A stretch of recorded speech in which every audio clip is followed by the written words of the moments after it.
지난 4월 어느 월요일 아침, 가벼운 여행 복장에 다소 들뜬 얼굴로 교회에 모인 사람들이 있습니다. 많이 들어봐서 익숙한 곳을 여행한다는 기대감이 앞서는 것도 사실입니다. 하지만 단 한 번도 가본 적 없는 미지의 땅을 밟게 된다는 왠지 모를 낯설음, 그리고 설렘 때문인지 얼굴에서 살짝 긴장감이 느껴집니다. 버스에 올라 출발 기도를 마치고 공항으로 향하는 일행들, 다름 아닌 김병삼 목사님과 함께 떠나는 성지순례의 순례자들입니다. 회사를 관두고 돌아와서 그 월요일에 첫 출근을 새 직장으로 출근하는 기간이 딱 맞아떨어져가지고 오게 됐거든요. 직장 다니기 2주 휴가 내기 쉽지 않더라고요. 네, 뒤에 비행기도 보이고 이제 곧 출발할 것 같습니다. 마음이 막 떨리고 기대가 되네요. 이집트를 탈출하는 이스라엘 백성들의 출애굽 여정 가운데 하나님께서 그들과 어떻게 함께 하셨는지, 그 발자취를 따라가 보는 이번 성지순례, 약 13시간의 긴 비행시간, 두바이를 거쳐 이집트 카이로로 향합니다. 이제 한 30분 이내 카이로 도착합니다. 드디어 이집트에 도착. BC 1400년경, 그러니까 지금으로부터 약 3500년 전 이곳을 거닐었던 이스라엘 백성들의 발자취, 그리고 그들과 동행하셨던 하나님을 찾아 떠나는 광야 여행, 지금 시작합니다.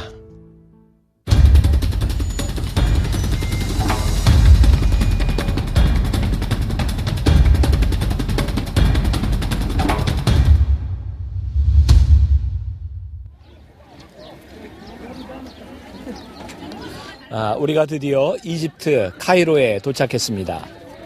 우리가 말로만 듣던 스핑크스, 그리고 피라미드가 보이고 있죠.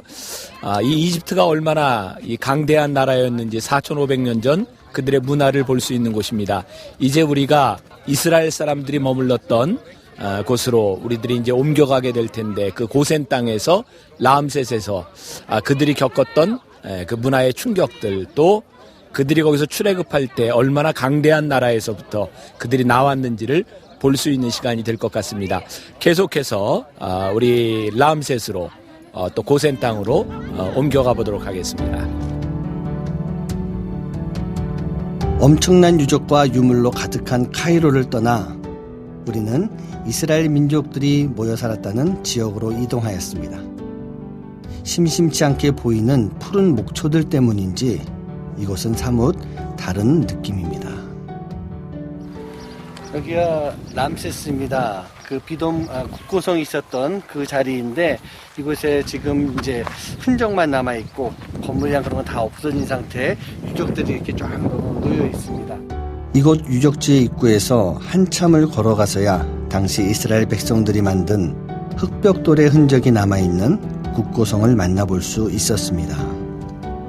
지금 우리 목사님께서 라암셋에 대한 말씀을 해주고 계십니다. 카이로에서 3시간 차를 타고 비로소 이제 고센 땅에 들어오게 되었습니다. 좀 초췌하죠. 걷지는 않았지만 꽤 오래 왔습니다. 고센 땅에서도 특별히 이곳은 라암셋 유적이 있는 곳이고, 성경의 국고성, 또 이스라엘 사람들이 그때 노예로서 이것을 작업을 했던 곳이기도 하죠. 옆에 보이는 이 흙 더미들이 아마 그때 쌓았던, 더 고되게 하기 위해서 짚을 주지 않고 진흙으로만 이겼던 곳이리라 추정이 되는 곳이기도 합니다. 오늘 말씀의 주제가 축복의 징검다리입니다. 고센 땅은 이 애굽 땅에서 제일 비옥한 땅입니다. 이제 나일 삼각주 델타 지역이 있는 곡창지대이기도 하죠.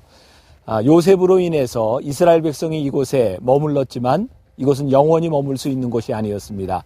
그들은 가장 풍족한 땅에 있었지만 하나님께서는 그들로 하여금 여기에 머물도록 하신 것이 아니라 하나님이 지시하시는 곳으로 떠나도록 하는 징검다리였을 뿐입니다. 때때로 우리들이 인생을 살아가면서 편안함에 안주할 때가 있습니다. 하나님은 우리로 하여금 편안함에 안주하라고 말씀하시기보다는 하나님의 나라를 향해서 떠나가라고 말씀하시기도 합니다.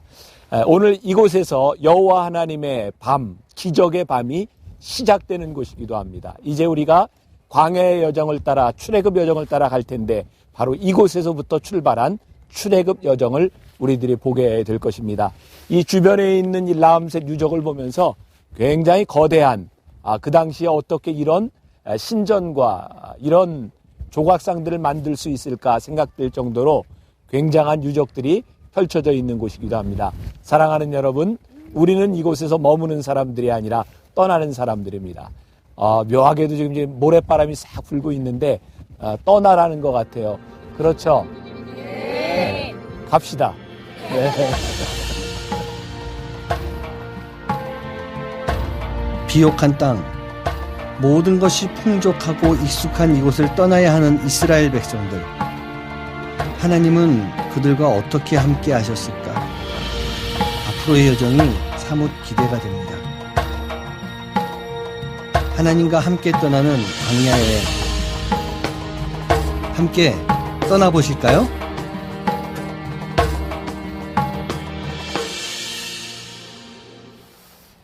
앞으로 8주 동안 여러분들과 함께 광야 여행을 떠나게 됩니다. 관심이 좀 있으세요? 자, 여러분들이 이제 8주 동안 여러분들에게 나눠드린 이 지도를 그냥 오늘 한 번 보고 버리는 것이 아니라 여러분들 성경책에 꼭 넣어가지고 8주를 함께 갑니다. 이 지도를 따라 우리들이 가면서 성경을 배우게 되고요. 여러분들의 출애굽 여정을 통해 여러분들에게 주시는 하나님의 말씀을 우리들이 배우게 될 것입니다. 조금 우리들이 이 설교를 이해하기 위해서 지도를 한번 봤으면 좋겠습니다. 여러분들에게 설명을 해드렸지만 고센이라고 하는 지역에서 이제 출발을 하게 됩니다. 고센에는 위에 람세스라고 하는 것과 비돔, 수꽃이라고 하는 곳이 있죠. 넓게 나일 삼각주 지역을 타고 나일강이 흐르는 저 지역 전체를 고센 땅이라고 이야기하고요.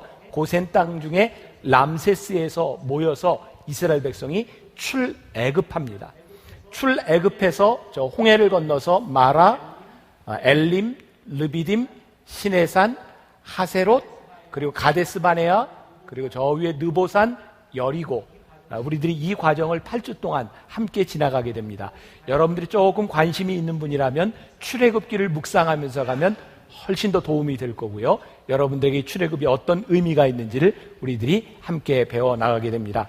오늘 이 고센과 라암셋을 이해하는 데 역사적인 배경이 되는 이야기는 창세기 46장 이하에 나와 있는데요. 우리가 잘 아는 야곱에게는 12명의 아들이 있었습니다. 그 중에 11번째 아들이 요셉이었습니다.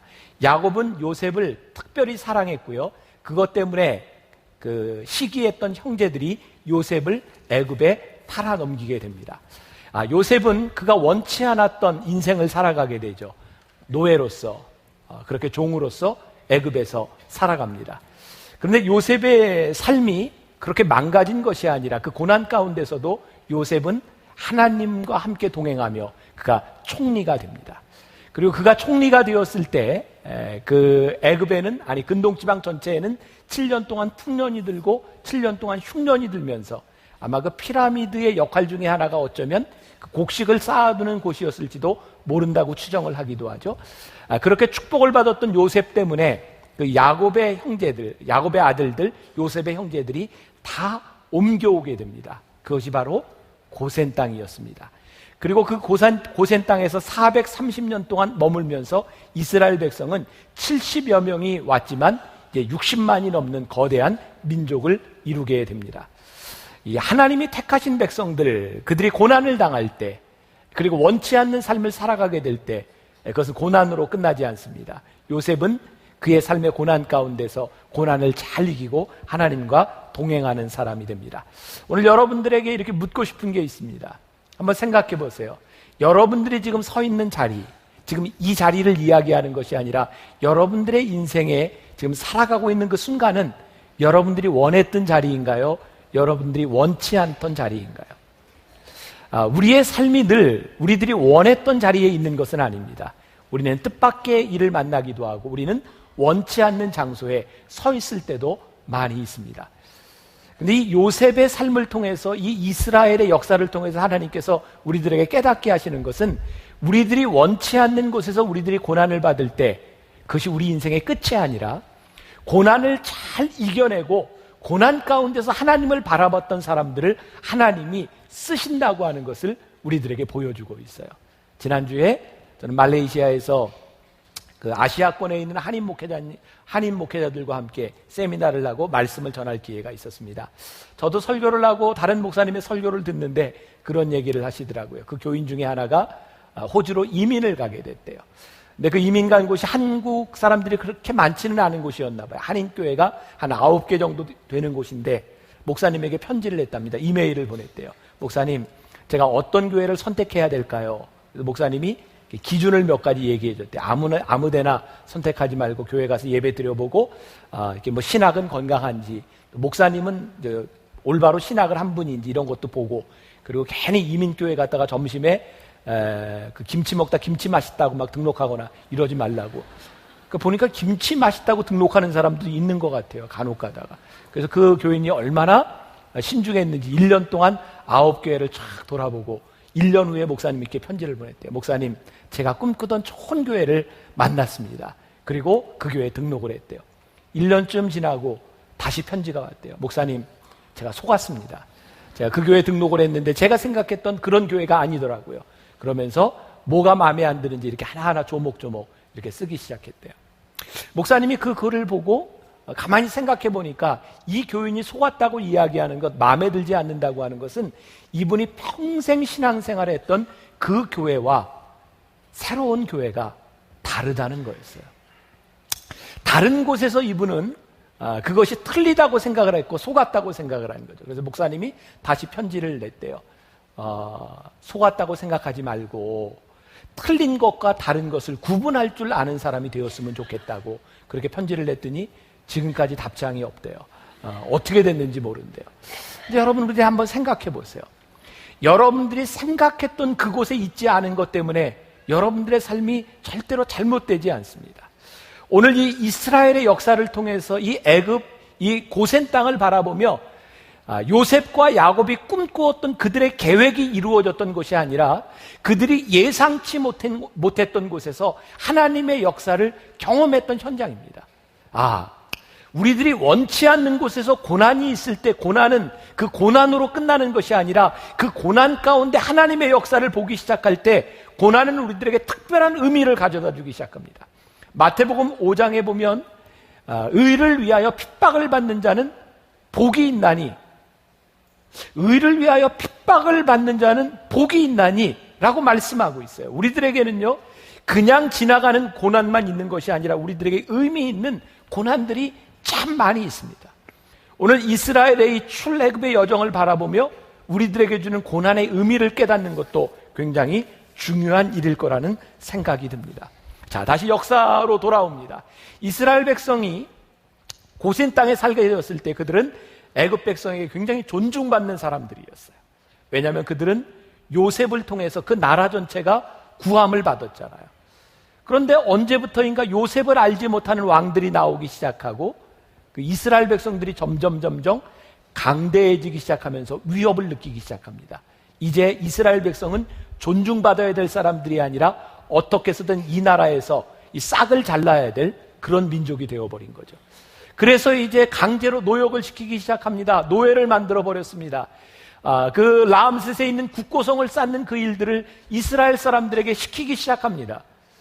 그런데 이스라엘 사람들이 너무 잘하는 거예요. 노예가 됐는데도 점점 더 자손들이 늘어나고 강대해집니다. 어떻게 하면 이들을 좀 없앨 수 있을까? 그래서 어떤 명령을 내리죠. 모세가 태어날 당시에 태어나는 모든 남자들은 아들은 죽이라는 거예요.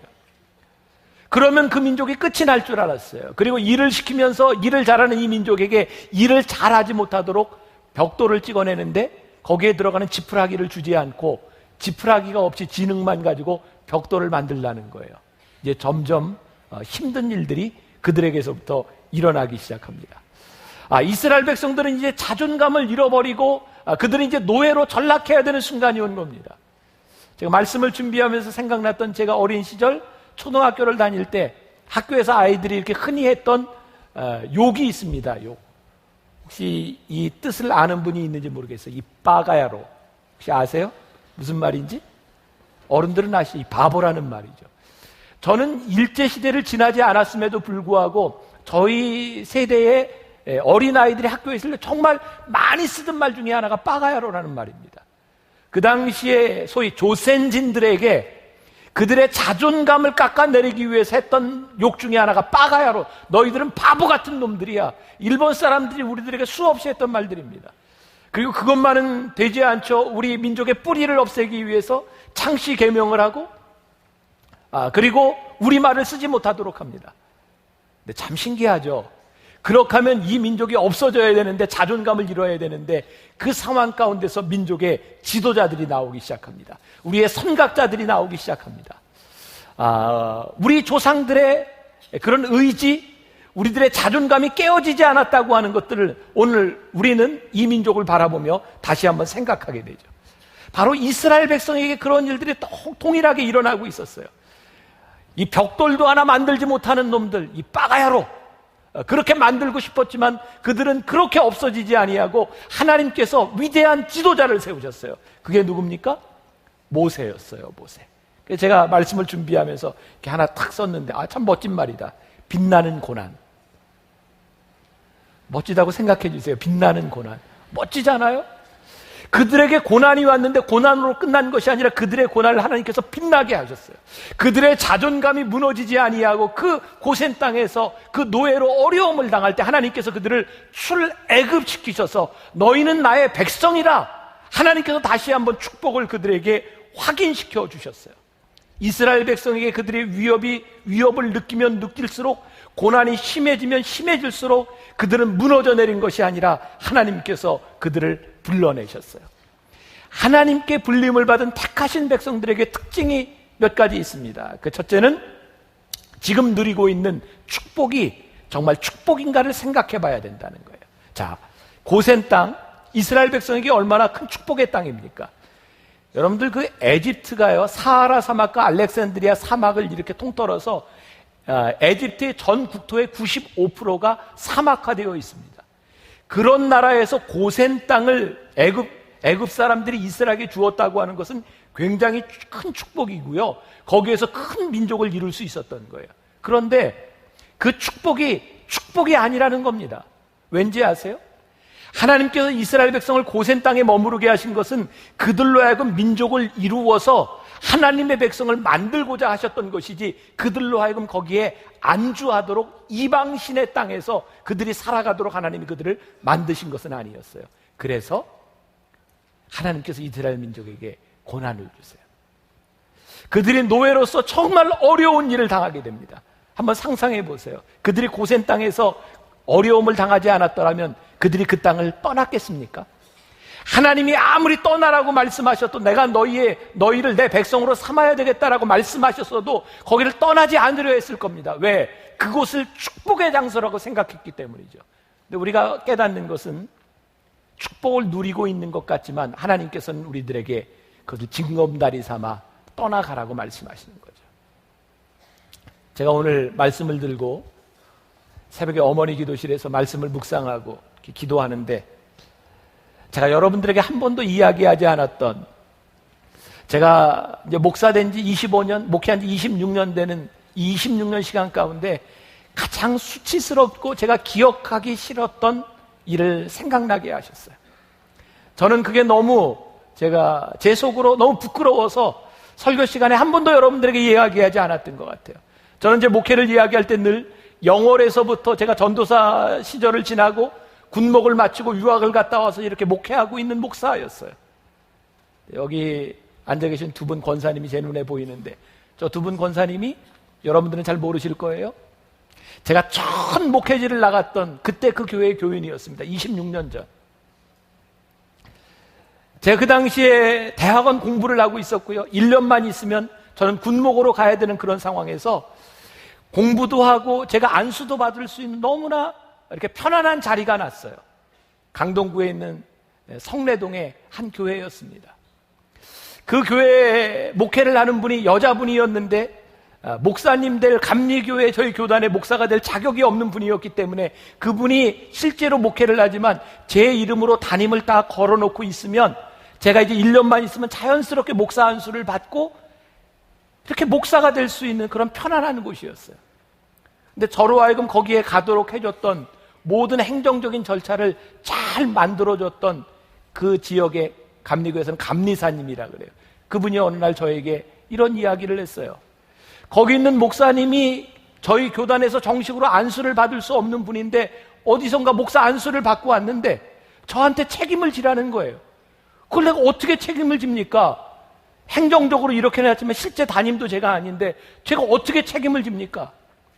저는 제가 왜 그 시간을 이렇게 기억하고 싶지 않은가? 우리 두 분 권사님 죄송해요. 그때 저하고 참 재밌게 지냈는데 사실 그때 저는 영적인 암흑기였습니다. 왠지 아세요? 저는 예배 시간마다 졸았어요. 제 아내가 제 옆에서 조는 저를 얼마나 깨웠는지 몰라요. 제가 편안한 곳이었고 조금만 참으면 목사 안수를 받을 수 있는 곳이었지만 그 편안한 곳은 저에게 결코 편안한 곳이 아니었어요. 그래서 책임을 지고 어떻게 하라는데 제가 떠나야 되겠다는 생각이 들었어요. 제가 그냥 버틸 수 있었어요. 근데 이렇게 살아가는 것은 너무 수치스러운 일이라는 생각이 들었고 떠나야 되겠다고 생각하고 저에게 찾아졌던 자리가 영월에 있는, 영월에서도 차를 타고 한참을 들어가야 되는, 하루에 버스가 2대밖에 다니지 않는 곳이었어요. 제가 여기가 목회할 곳이고 제가 살아야 될 집이라고 소개를 하는데 들어가자마자 천정에서는 구더기가 떨어지고요. 쥐가 죽어서 구더기가 떨어지는 곳에서 겨울에 아침에 일어나면 제가 자고 있는 방 안에서 빨래가 얼어버리는 그런 추운 곳에서 제가 그렇게 목회를 했어요.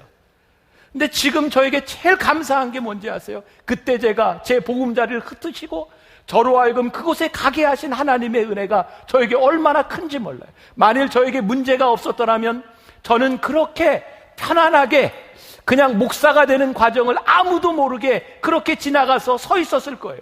근데 하나님이 그거 흩으시더라고요.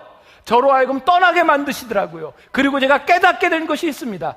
편하게 있는 것이 축복의 자리가 아니라 제가 힘들었던, 어쩌면 제 인생에 가장 어려웠던 그 시간을 지났던 것이 제 인생의 가장 큰 축복이었던 것을 하나님이 깨닫게 하셨어요. 사랑하는 여러분, 고센 땅, 그것이 분명히 좋은 곳입니다. 그러나 그곳에서 여러분들이 하나님의 사람으로 살 수 없을 때 그것은 여러분들의 축복의 땅이 아니라 그것을 밟고 떠나야 되는 징검다리일 뿐입니다. 오늘 하나님께서 이 출애굽 사건을 통해서 우리들에게 가르쳐 주시는 겁니다. 사랑하는 여러분, 만일 여러분들이 축복인 줄 알았지만 그곳에서 여러분들이 하나님의 자녀로서의 삶을 살아갈 수 없다면 그것은 축복이 아닙니다. 그곳에 머물러 있으면 여러분들의 삶을 수치스럽게 할 수도 있습니다. 그것은 떠나가야 할 곳입니다.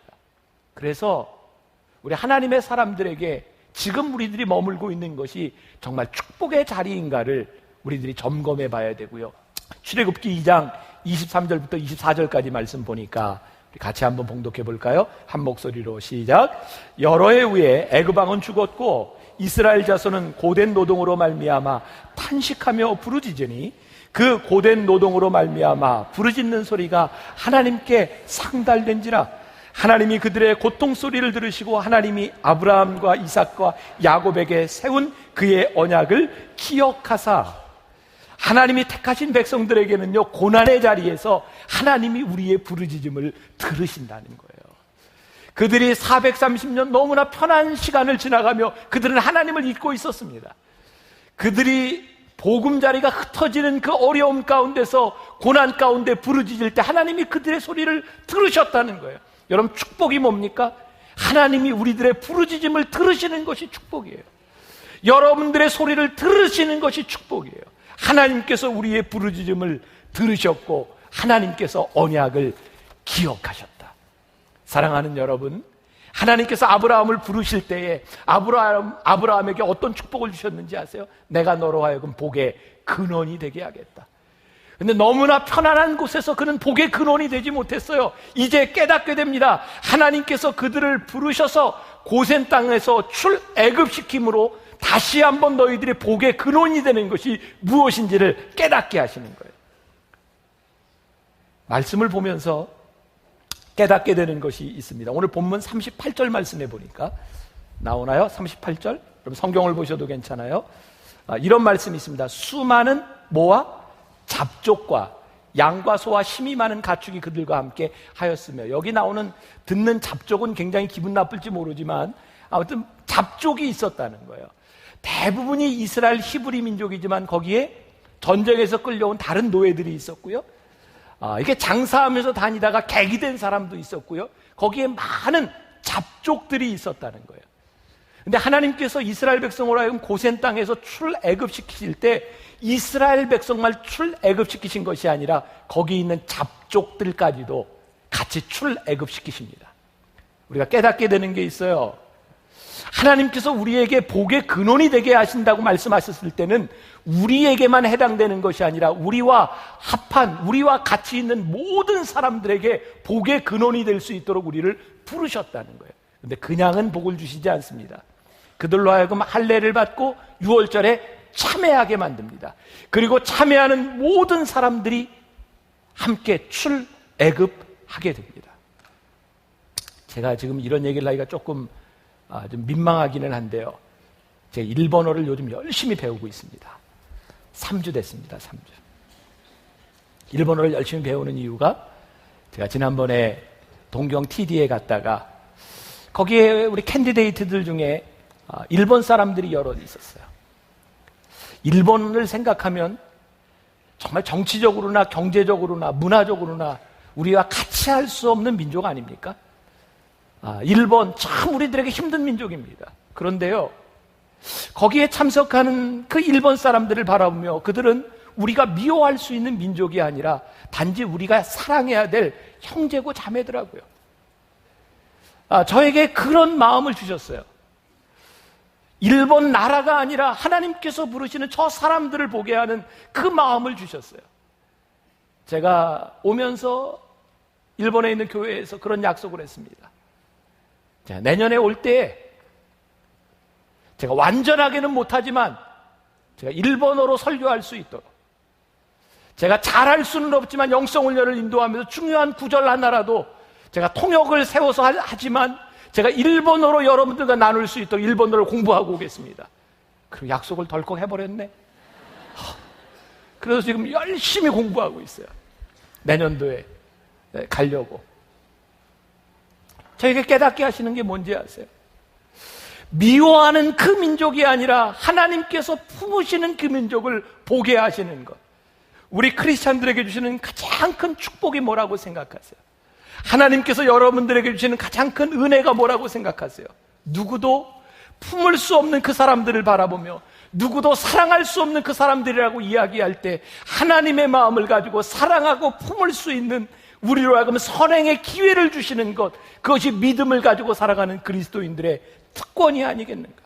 오늘 여러분들에게 책을 하나 소개해드렸어요. 필 라이컨이라고 하는 사람이 쓴 사랑한다면 예수님처럼, 이 가을에 여러분들이 편안하게 읽을 수 있는 좋은 책입니다. 그 책에 이런 글이 나옵니다. 사랑은 주는 것에서 시작하지 않는다.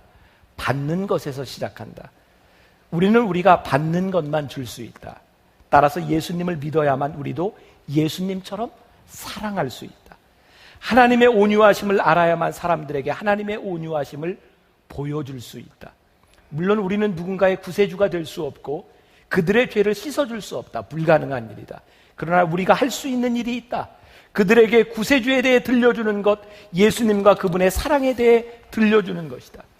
우리는 사람들을 우리의 도움을 받을 자격이 있는 사람과 그렇지 않은 사람으로 쉽게 나눌 수 있다. 만일 하나님께서 그렇게 세상을 나누셨다면 우리 중 어느 누구도 하나님의 도움을 받을 수 없을 것이다. 자격이 있는 사람은 세상에 단 한 명도 없기 때문이다. 그러나 자격 없는 우리가 하나님의 온유하심을 경험했다. 이스라엘 백성이 출애굽할 수 있었던 것은 그들에게 자격이 있었기 때문이 아닙니다. 하나님께서 그들의 부르짖음을 들으셨기 때문에 하나님께서 그들을 출애굽시키셨을 뿐입니다. 오늘 여기 있는 우리들이 고센 땅에서 혹은 여러분들이 고난의 시간을 지나가고 있을 때 여러분들이 하나님의 사랑을 받을 수 있는 것은 여러분들에게 자격이 있기 때문이 아닙니다. 하나님이 여러분들의 부르짖음을 들으셨기 때문에 하나님께서 우리를 구원해 주시는 겁니다. 그것이 우리들이 알아야 하는 복음입니다. 오늘 여러분들 다른 거 다 잊어버려도 좋은데 한 가지만 꼭 기억하십시오. 오늘 본문 말씀 42절을 봅시다. 42절 같이 한번 볼까요? 이 밤은 그들을 애굽 땅에서 인도하여 내심으로 말미암아 여호와 앞에 지킬 것이니 이는 여호와의 밤이니라. 이스라엘 자손이 다 대대로 지킬 것이니라. 여기에서 여러분들 여호와의 밤이라고 하는 곳에 밑줄을 한번 쭉 그셔도 좋고 하이라이트를 해주셔도 좋을 거예요. 42절에 여호와의 밤이라고 하는 구절. 여러분 밤하면 뭐가 생각나세요? 밤. 벌써 여름이 다 지나가고 이제 쌀쌀한 가을이 됐죠. 여름이 되면 늘 나오는 것 중에 저희 세대 사람들은 TV에서 늘 뭘 봤냐면 전설의 고향을 봤어요. 전설의 고향에 나오는 귀신은 대개 이렇게 소복을 입고 하얀 소복을 입고 머리를 기르고 그리고 여기에 피가 좀 이렇게 묻어있는 귀신이 늘 여름이 되면 나타났었어요. 근데 그 귀신이 낮에 나타나든가요? 밤에 나타나든가요? 밤에 나타납니다. 요즘 귀신은 많이 변했습니다. 그런 귀신 잘 안 나오고요. 요즘은 뭐 학교에서 죽은 아이의 귀신 내지는 뭐 이제 뭐 폰, 뭐 그 다음에 뭐 뱀파이어, 뭐 늑대, 뭐 이런 것들 귀신이 많이 바뀌었어요. 근데 아무리 귀신이 바뀌어도 귀신이 나오는 때는 밤입니다. 밤. 귀신은 늘 밤에 나옵니다. 밤은요 우리들에게 어두움이고 두려움이고 무서움입니다. 그런데 정말 신기한 것은요 이 성경에 정말 많은 심판들이 밤에 일어났는데 소돔과 고모라가 망했던 것도 밤에 일어났고 예수님의 제자들이 풍랑 가운데 죽어가고 있던 것도 밤이었고 밤은 분명히 무서운 곳인데 오늘 이 라암셋에 모여서 출애굽하는 사람들에게 일어났던 이 일을 성경이 뭐라고 기록하냐면 여호와의 밤이다 라고 기록합니다. 이 여호와의 밤은 무서움이 아니라 하나님의 역사가 시작되는 밤이다 라는 말입니다. 여러분들 창세기에 보면 하나님께서 세상을 창조하시고 뭐라고 나오냐면 하루 날이 지날 때마다 저녁이 되고 아침이 되니 몇째 날이더라 라고 말을 하고 있어요. 그래서 성경에 나와 있는 것 아니지만요 참 신기한 건 고대 근동지방 유대 사람들이 생각할 때 하루는 밤부터 시작합니다. 왜 그럴까? 제가 생각해 보니까 그런 것 같아요. 여호와의 날이 밤부터 시작되는 이유는 우리가 잠을 자고 우리들이 아무것도 하지 않을 때 여호와 하나님이 일하기 시작하세요. 우리들이 아무것도 할 수 없는 밤, 그 캄캄한 암흑 가운데서 여호와 하나님께서 일하기 시작하세요. 그래서 여호와의 날은 밤부터 시작합니다. 여기에 나오는 이 여호와의 밤이라고 하는 것은 캄캄한 어둠을 이야기하는 것이 아닙니다. 이 밤은 여호와 하나님께서 일하기 시작하시는 밤이고 이 밤을 통해서 하나님께서 이스라엘을 구원하시는 역사가 이 밤에서 시작됩니다. 오늘 여러분들에게 제가 믿음으로 도전하고 싶은 게 있어요. 사랑하는 여러분, 여러분들 가운데 혹시 밤을 지나고 있는 분이 계세요? 두렵고 떨리고 정말 무섭고 그런데 그 밤에 하나님이 일하신다는 거예요. 여호와의 밤에 하나님께서 그들을 구출해내시고 하나님의 역사를 이루어내시겠다는 거예요. 오늘 여러분들의 인생이 여호와의 밤이 되기를 간절히 소원합니다. 여호와의 밤에 하나님께서 그들을 이끌어내셨을 때 그들은 광야를 걸어가며 구름 기둥과 불 기둥으로 인도하시는 하나님의 역사를 경험합니다. 오늘 고센 땅 여러분들이 머물러 있으나 그 여러분들의 땅이 아니기에 여러분들의 보금자리를 흩어버리시는 여러분들의 인생의 암흑과 밤 가운데서 여호와의 밤을 경험할 수 있기를 간절히 소원합니다. 여호와의 밤에 여러분들이 떠나갈 수 있기를 간절히 소원합니다. 여호와의 밤에 시작되는 하나님의 역사가 여러분들의 삶에 간증이 될 수 있기를 주님의 이름으로 간절히 축원합니다. 우리 함께 찬양하며 우리들이 기도했으면 좋겠는데 광야를 지날 때 혹시 여러분들 가운데 인생의 광야를 지나는 분이 있다면 이 찬양 가운데 여러분들이 함께 믿음의 고백이 있었으면 좋겠습니다. 우리 함께 찬양하도록 하겠습니다.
어려운 순간에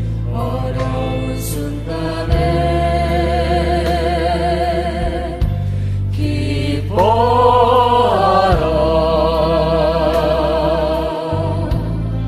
그 시련을 통해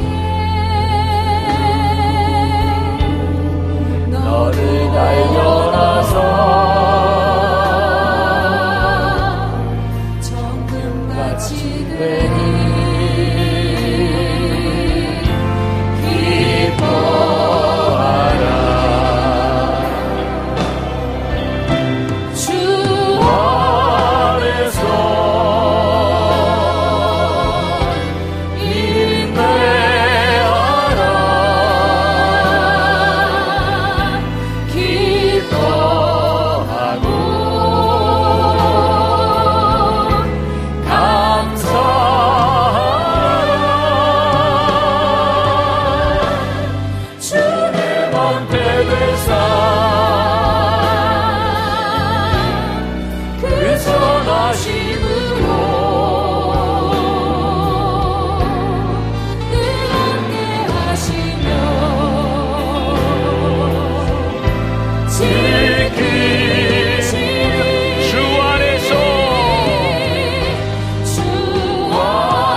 사랑하는 여러분, 하나님께서 여러분들의 부르짖음과 여러분들의 기도를 들으십니다. 여러분들이 큰 소리 내는 그 육성의 기도가 아니라 여러분들의 마음의 기도를 들으십니다. 우리 찬양팀이 한번 찬양할 때 여러분들이 기도했으면 좋겠는데요. 하나님, 제가 인생의 밤을 지나가고 있습니다. 이 밤이 여호와의 밤이 되게 하여 주옵소서. 혹시 여러분들이 고센 땅에 머물러 그 보금자리를 깨고 나오지 못하는, 하나님의 백성이 되지 못하는 인생을 가고 있다면, 하나님, 보금자리를 흩으시는 하나님의 손길 앞에 제가 믿음으로 나올 수 있는 용기도 허락하여 주옵소서. 우리 같이 찬양하며 여러분 기도했으면 좋겠습니다. 여러분들의 소리를 들으시고 하나님이 기억하실 겁니다.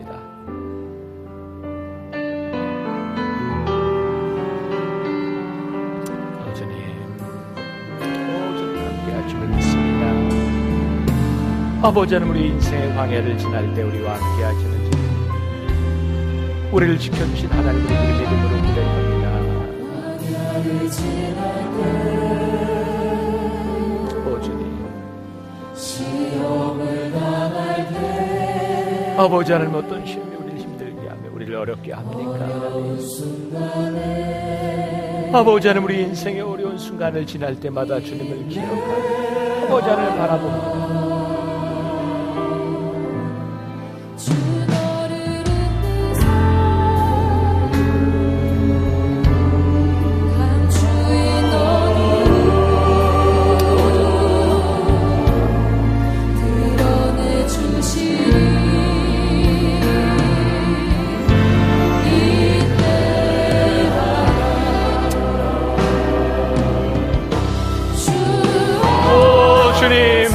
아버지 하나님, 우리 인생의 광야 가운데서 아버지 하나님, 우리들이 고센을 지나 아버지 하나님 광야를 지나 가나안 땅을 향해 가기를 소원합니다. 아버지 하나님, 우리들이 믿음으로 고백하며 나아가기를 소원합니다. 아버지 하나님, 붙잡아주시옵소서. 아버지 하나님, 빛나는 고난을 살게 하여 주옵소서. 주님, 우리들에게 말씀하십니다.